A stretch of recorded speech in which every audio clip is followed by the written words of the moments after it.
Сәлеметсіздер ме, құрметті көрермендер? Каналымызға жазылыңызшы. Видеомызға лайк басыңызшы. Диана Скатованың оқырмандары танымал тележүргізушінің әкесіне өздерінің сауалдарын қойған екен. Сол сұрақтардың жауаптарын білу үшін Диана Скатова өзінің парақшасында әкесінен сұрады. Алдымен қызыңызды алып қашса, не істейсіз? Және қызың басқа ұлттың жігітін сүйіп қалса батаң деп сауал жолданды. Жоқ, ол алып қашқанды әрине ұнатпаймыз, қолдан ұзатамыз. Шама бар, деді әкесі. Ал қызыңыздың жанынан қандай ер азаматты көргіңіз келеді деген сауалға, мен қазақпын. Суға салса батпайтын, отқа салса жанбайтын қазақтың азаматын көргім келеді жанында деп жауап берді. Диана деп қоюыңызға кім себепкер болды?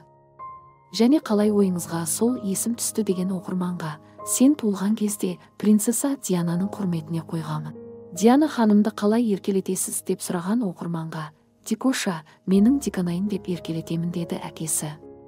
Осындай қызы бар әкенің тағы қандай арманы бар? Менің арманым осы қызыма теңін тауып, осы қыздан немере сүю ғой арманым, иншаллах, деді Диана Скатованың әкесі.